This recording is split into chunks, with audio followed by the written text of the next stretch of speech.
Welcome to my channel, and I'm back with you once again with another video of Microsoft Flight Simulator.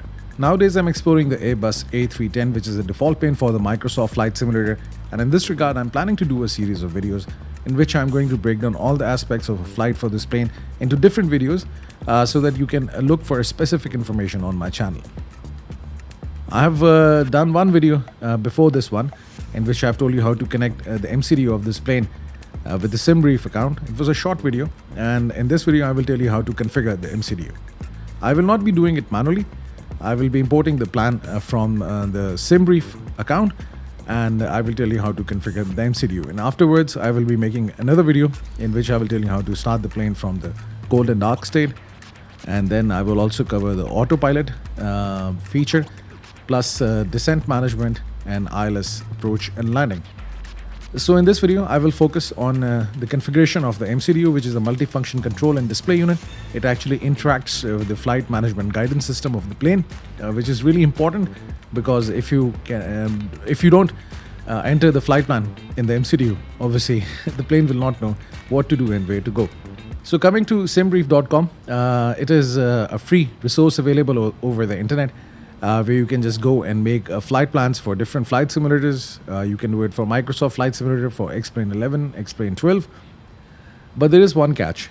It's although free, but there is an ARAC cycle. It is actually a database which has the information of all the airways and the waypoints in the world, and plus the arrival procedures and the departure procedures for different airports. If the ARAC cycle of SimBrief is not updated, you might have an issue.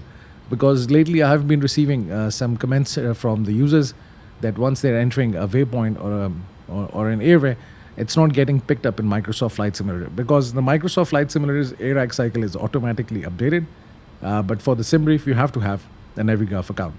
If you're having this issue, then you can search for some other resources over the internet to have a proper updated airways and waypoints. But I don't think so. It's really easy. You eventually have to pay for it.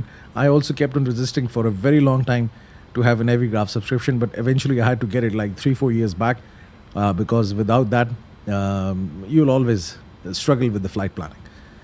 So simbrief.com, you can just go over there and make your free account. And once you make your account, you can make a flight plan. For the flight planning, you have to select this option, New Flight, and then you will see this page.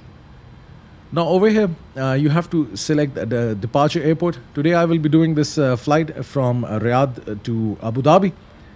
Riyadh is my home city, although you can also call it the second home. Let me just select it. You have to enter the ICAO code for this airport, and then I will arrive at Abu Dhabi International Airport, which is OMAA. That's it. Then you have to select the aircraft type, which will be Airbus A310 300 4. Over here it comes as 304, but in the Microsoft Flight Simulator it comes as -300. Select this, and then you have to select the variant or the airframe. Over here it's selected as default, but you have to select the iniBuilds Microsoft Flight Simulator A310 because the Microsoft Flight Simulator's A310 is provided by iniBuilds. Then you have to enter the cost index. It's actually a number which determines the rate of fuel burned during a flight. Smaller the number, less fuel is burned. The plane's range increases, and plane slightly goes at a lower speed. But if the number is a big number, then the plane actually burns more fuel and it goes at a high speed, but the range decreases. So this can be 10, 20, 30, 40, 50, up to 100. You can keep any number. So if you set 80, the plane will go at a very high speed, but still it will be burning more fuel. So for this plane and for the flights that I do with this plane, I use an index of 30. Maybe you can use 40, 50, totally dependent on you. It's actually something regulated by the airliners to calculate how much fuel will be burned during the flight. Now leave the rest of the things just like this, because I always make my videos keeping in the mind that the beginners will be watching it, so that's why I just try to stick to the basics, and then you can explore other things. The departure runway, I will be using 33 right for the departure from Riyadh. and the arrival will be 31 left. I can, yes, select 31 left. And now the cruising altitude can be, I'll select 37,000 feet for this flight.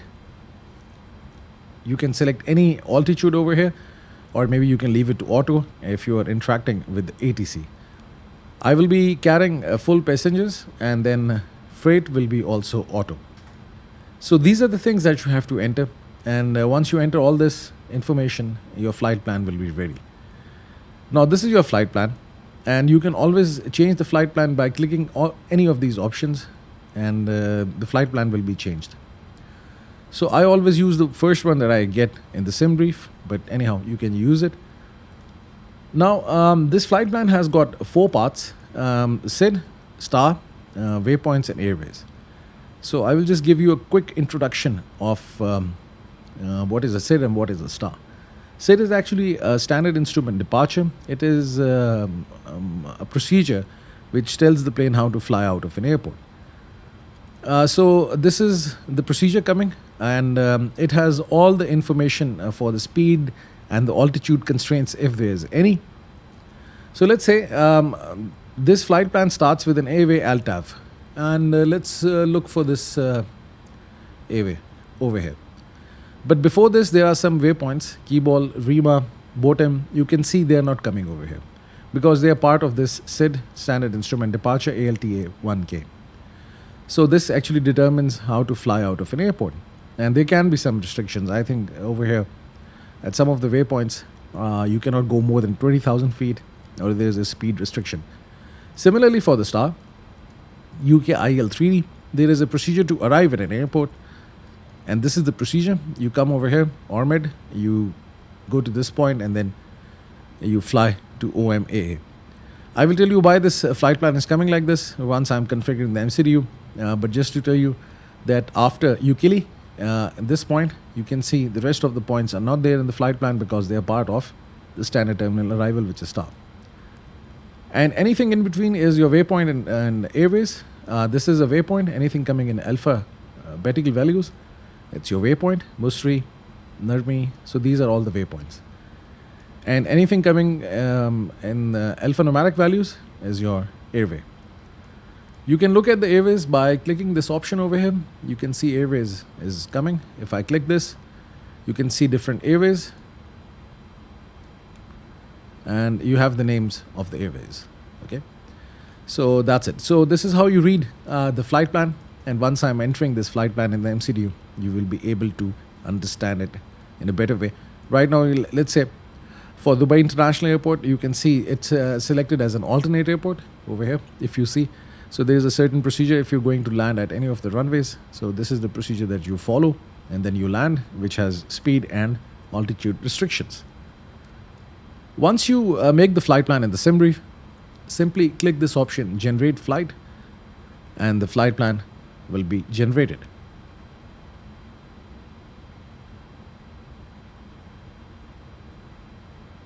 Now, once you have the flight plan, you can always view PDF, which is the operational flight plan.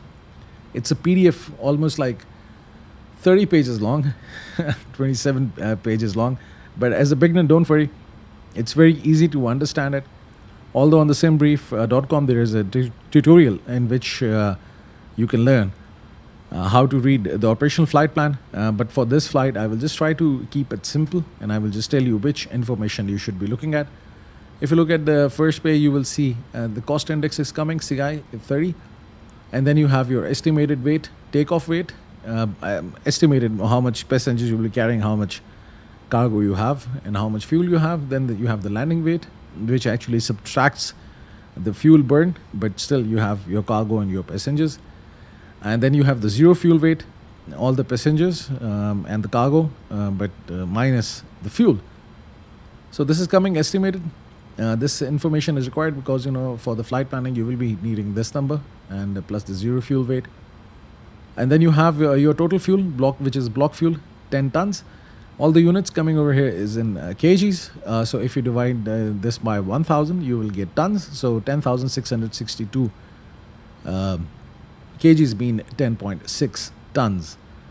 Then you come to this point, you have your flight plan starting from OERK, which is Riyadh 33 right, and you will take this SID, and then you have your waypoint, airway, waypoint, airway, waypoint, airway, and so on and so forth. And then you will land at Abu Dhabi International Airport 31 left, and this is the standard terminal arrival stop. This is what's required, and then you have the weather information. If you keep on scrolling down, you will see airport weather list, and over here you just have to concentrate on this line, which is the weather for Riyadh, and this is the weather for Abu Dhabi International Airport. Now it's I will just give you a very little introduction, the information that's required, although you can just search over the internet how to read this weather information. All you need is the wind. You should know how to read the wind. This is actually the first 3 digits is the heading 170, and 05 is the speed, and it says KT, which is knots. And then you have your temperature coming 36 degrees, and then you have the barometric pressure Q1009, which is used to adjust the altimeter, because the plane's altimeter determines the altitude of the plane using the barometric pressure, the deviation from the standard. So there is a standard barometric pressure 1013, and the deviation actually helps the plane to calculate the right altitude. And similarly, for OMAA or Abu Dhabi International Airport, 300 degrees, this is the direction of the wind, and it's blowing at 15 knots. And then you have weather, 30 degrees maximum, 16 degrees centigrade minimum, and then you have the barometric pressure 1007. So that's it for this flight, and for the configuration of the MCDU, this is what you have to concentrate on. And still, then in your later time, you can further dig deep into the procedures how to read the operational flight plan. Now coming back to the plane, there are a few things that we have to do before I start configuring the MCDU. You have to actually get the IRIS alignment, because right now the plane doesn't know where it is. IRIS is inertial reference system, which actually gives the GPS coordinates to the plane, and the plane knows, especially the flight management guidance system, where the plane is. So this is required. And for the IRIS alignment, there are 3 knobs on the overhead panel. You can see it over here. This is the first one, IRIS 1, IRIS 2, and IRIS 3. You simply move them in the center, which is IRIS 1, 2, and 3, nav, and the IRIS alignment will be complete. Now you can see there was this error coming, which has disappeared over here on the ECAM. Now coming to the TAM, I just want to tell you one thing, that the IRIS alignment has got 3 settings in this plane: realistic, short, and instant. If you set it to realistic, it will take 7 to 8 minutes for the IRIS to get aligned, short 2 to 3 minutes, and instant, it's done instantly. So for this flight, and whatever the flights I do with this plane, I use instant alignment. Otherwise, you have to wait for 7 to 8 minutes. So once it's done, if you look in the MCDU, you will see the engine information and the active data. This is the ARAC cycle, as I've told you before what it is, 18th April to 16th May. It's updated, and that's it. And then it says align IRIS, because you have to align the IRIS over here in the MCDU to get the GPS coordinates to tell the MCDU where the plane is.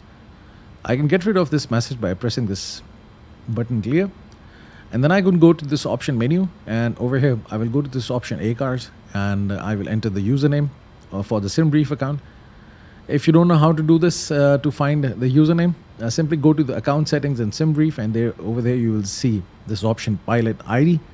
Simply get the pilot ID, just type in the pilot ID over here and press this button, and the username will be updated.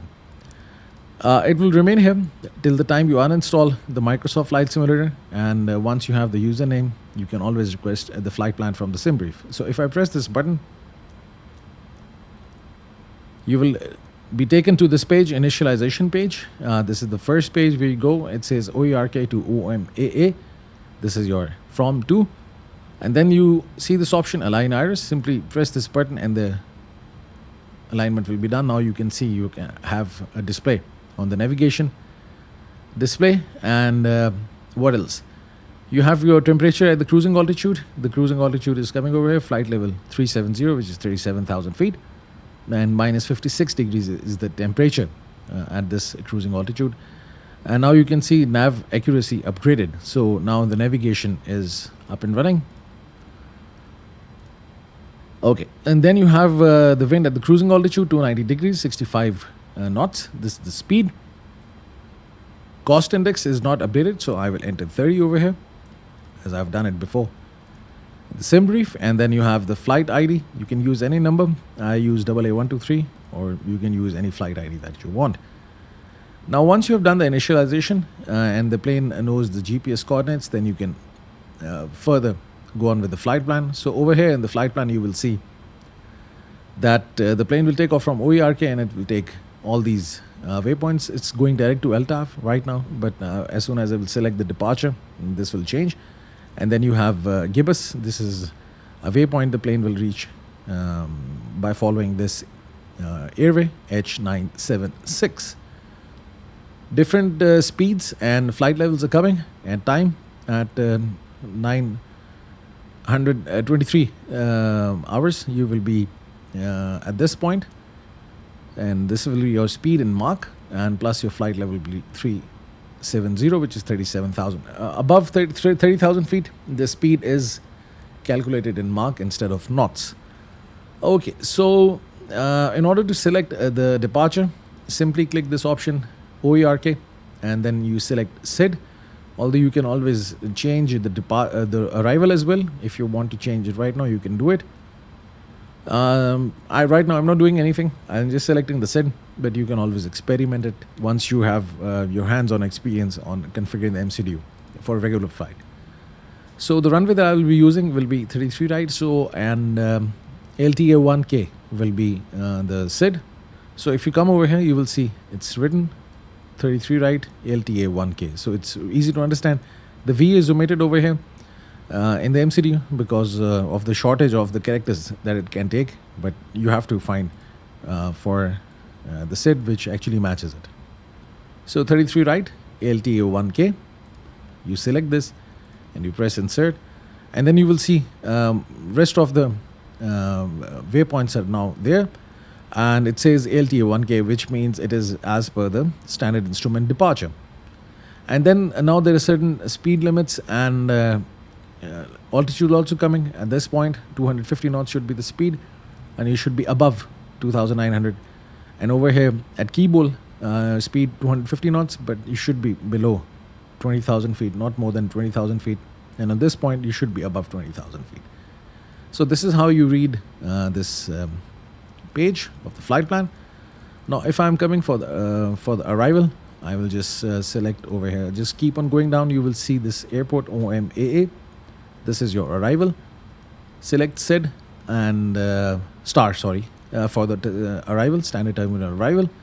ILS 31 right. I think I've selected 31 right. Let's check. Yeah, 31 left. I've selected 31 left, and UKILI 3D is the star. So 31 left, and then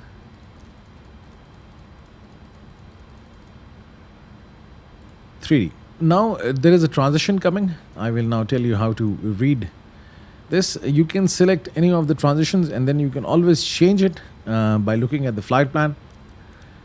The right way, by the books, is to consult the airport charts. So right now I'm assuming that you might not have the airport charts. But if you have an Everycraft subscription, you can have access to the airport charts, or you can search them over the internet. From there, you can easily identify what the transition is. But right now, I will tell you a very short trick how to get the transition. It's although there in the airport charts, but let's say I select ITRIN and I press insert. Now, whether to check how to check whether your flight plan is good or not, because it can have some issues. So if you look at this knob, it says map. Then if I move it to plan, now you will be able to see the flight plan.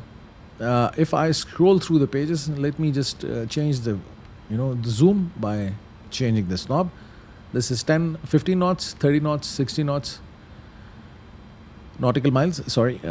So you can just like zoom in and zoom out. So just keep on pressing this button, and you will scroll through the flight plan, which will tell you whether you are going the right way or not.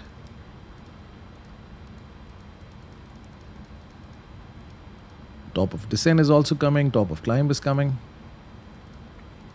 Now this is the procedure for the arrival. Now you can see over here this line is broken. Why it's broken? Because this is not a standard. You cannot combine this actually. This is not the way to do it. Every time when you are arriving at this runway, the ATC instructs you the headings, and then you turn left, and then you go for the approach and the finals, and then the landing. But for this video, you can always delete the flight discontinuity. As you can see, vector is coming because ATC gives you the vectors to follow. So you keep on flying as per the vectors or the heading given by the ATC, and then you go for the landing. But right now for this flight, and as a beginner, you must delete it. But once you have got your experience on this plane, and you know how to fly in heading mode, and then go for an ILS approach and landing, then you will be able to do it. So, but for this flight, I will delete it, and I will try to get rid of it. So press clear. First of all, select this option vector by selecting clear. Don't select this flight plan discontinuity. You will not be able to delete it. See, not allowed. So clear it. Press clear again. Once you see CLR, just press vector, and then again CLR, and now you can see the line is connected. So once you will be at this point, you will come here. So this is how you clear the discontinuity. Now you can see this is the transition point ITRN. So it is like working all right. Let's say if I have selected, if I select this runway again, and if I select, instead of ITRN, I select PCAM. So what will happen? Insert. So let's scroll down and see what happens if I select PCAM. I can again get rid of the vector and the discontinuity, and you can see PCAM is here. So if you're coming from this side of the world, then you select PCAM. But if you're coming from this side, you select ITRN. It's there in the airport charts. So you can always do some hit and trial method. Select whatever the point you want instead of without consulting the airport charts, and you can have it. So I'm always trying to make things easy for the beginners. So let's go back and let's select this transition again. Otherwise, you can always do this flight plan without the transition also. So I haven't selected any transition, and still you will see vector is coming, clear, and that's it. Even without the transition, you can do it. Okay, so whether you select the transition or not, but you have to select the transition. Okay, so that's how you do it. Now you have to move on to the next step of the configuration of the MCDU. So after the flight plan, you have to go and select the secondary flight plan. If you click this option, secondary flight plan, you can always copy the active, or you can make a new flight plan. Let's say similarly from and to, and fuel prediction you can do, but I will just copy the active. And now this flight plan is coming, and it comes in a yellow line over here. As you can see, the color has changed. So this is the secondary flight plan. In the secondary flight plan, you can always make changes. You can change the destination. You can change anything that you want. It will not affect your primary flight plan. The plane will keep on following the primary flight plan till the time you make it active. Okay. So like it says activate secondary plan. So I can always have a secondary flight plan. Let's say for the alternate airport for OMDB, I can always update this. And once I need it, once I want to divert to Dubai, then I can activate secondary flight plan. But right now it's not required, so we can just leave it like this. Now after this, you have to go to initialization B. So go to this page, initialization page, and you can see this error is coming. So there's a next page. Press this button, next page, and then you have to enter the block fuel, the zero fuel weight, and the zero fuel weight center of gravity. But before this, you have to set the passengers and the fuel over there in the electronic flight bag. So let's come over here and select this option where you can enter the mass and the balance. Now there are two options coming, plan, and then you can always do live. Okay. So plan, I can select plan, and I can adjust the passengers and the cargo. So passengers will be full, 238 fuel. Let's check the fuel, 10.6 tons. is the fuel, and the zero fuel weight is 105.5. So 10.6.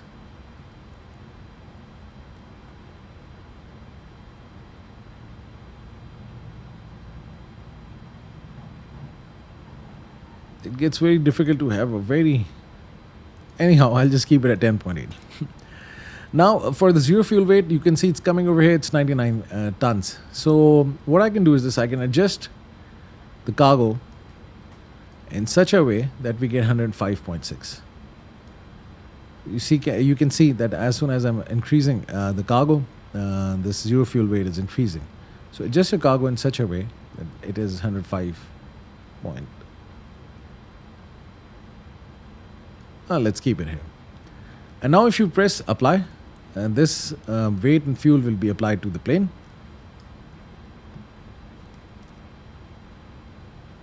Fuel, you can see 10.8 tons coming. I selected 10.8, yes. You can see now the fuel is coming. So the block fuel is 10.8. Just enter 10.8.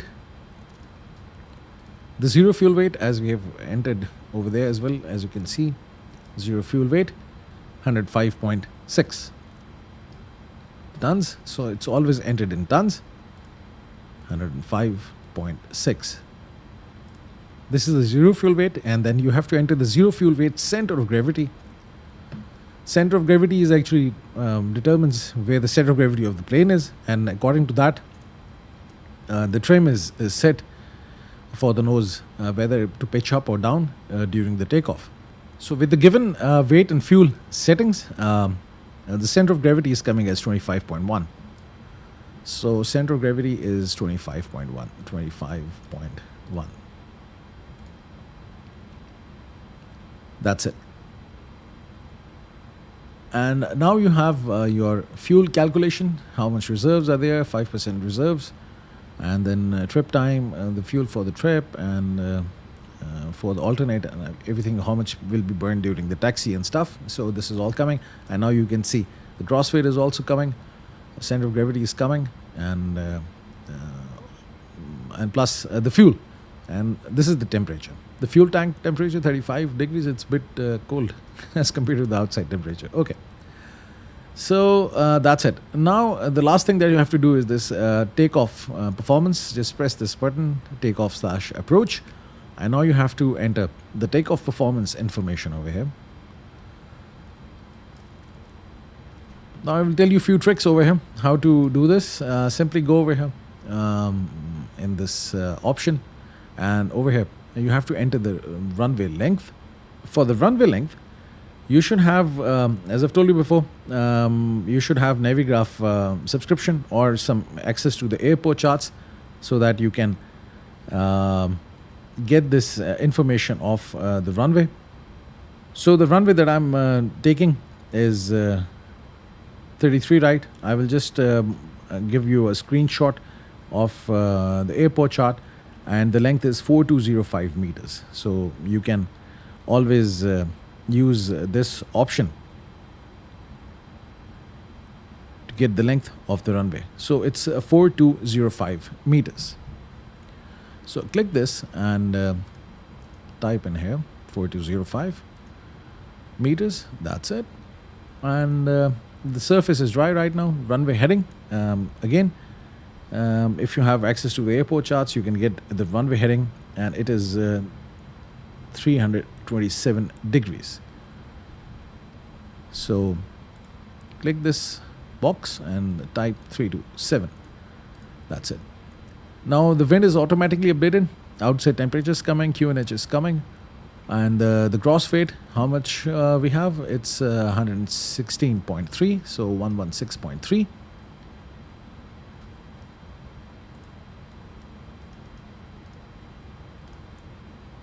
That's it. Now this is an interesting plane. It has got two settings, slats and flaps.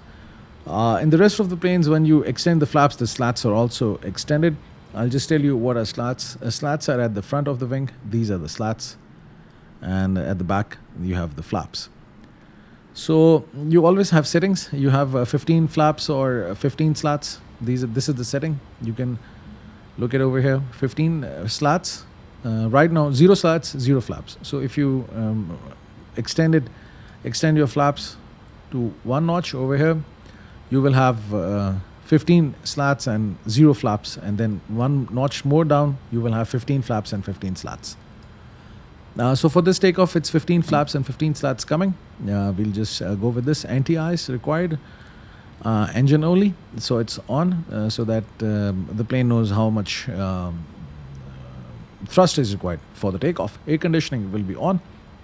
With this, I will press this button, calculate, and you will get 4 different inputs: flex, V1, VR, and V2. Now, flex is something to understand. It's actually reduced thrust takeoff. Once you take off, you have a flex to temp. You tell your plane that the outside temperature is higher than what the actual temperature is. And according to that, the flight management guidance system actually determines the thrust that is required for the takeoff, and it reduces the thrust. Obviously, if you can take off at a reduced thrust, it puts less, what you can say, stress on the engines. So the engine's life increase. So that's why this is required. So flex is like 55. Obviously, it's right now not 55 degrees centigrade, but whatever the temperature is outside, it takes that, some other calculation. There is a formula to do that, and then it calculates the temperature that, which is obviously 15-20 degrees higher than, or at times even more than 20-25 degrees centigrade higher than the outside actual temperature. It is coming. Then you have V1 VR speed. This is actually a speed at which you decide to abort the takeoff. So if you are below 138 knots, you can always abort the takeoff. But if you cross 138, you have to take off and then just come back and land again if there is any issue. And V2 is the speed that you have to achieve right after the takeoff, so that the plane can still fly if there is one engine failure. So now let's enter flex to temp, V1, VR, and V2. So flex to temp is 55 degrees. Right now, you can see if you press this button, flex to temp, you cannot interact with these systems because they only come to life over here. Even in the, if you look at over here, you cannot select any heading, or you cannot select speed or altitude. Why? Because these 3 options are not on. The ATS, which is the auto thrust system, your pitch trim, and your damper. These have to be on. And you can only activate pitch trim if the iris alignment is complete. So it's like a change. You first of all turn on the iris with the help of an iris. Once you have the iris alignment and everything is complete, then the pitch trim can be set to on, and then ATS, and then your damper. And once you have it on, you have these systems. Now you can see everything is coming. So this is something that you have to follow. Now over here, flex to temp, if I select this, I can set it to 55. Now the flight management guidance system knows how much thrust required for the takeoff. Okay, outside temperature 36, and now it's 55. So there is a good difference of 19 degrees almost. Now over here, simply have to enter 138 and 138, as V1 and VR is 138, as you can see it over here. 138, 138, 138, 138, and then V2 has to be set over here, 165. So if I'll move this,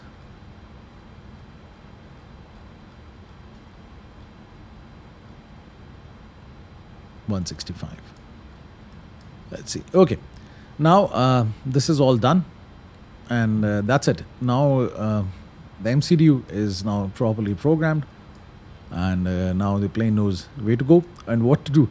So this was a video. I wanted to do it for you guys. It's very interesting to configure the MCDU of this plane, because it's almost a fully functional MCDU. There are so many things to do it, and I will be making more videos as I'm exploring this plane. So I will be trying to get more videos for this plane, so that your flying experience is good with this plane. I would just like to end my video now. And if you've got any questions, you can ask me in the comment section. And kindly, my apologies if I'm very lazy in responding to your questions, because I have a very busy schedule at times. I'm unable to do that. And if you want to add anything to this video for the rest of the users, you can use the comments section. Thank you very much for staying with me. Have a nice day. Hope to see you soon.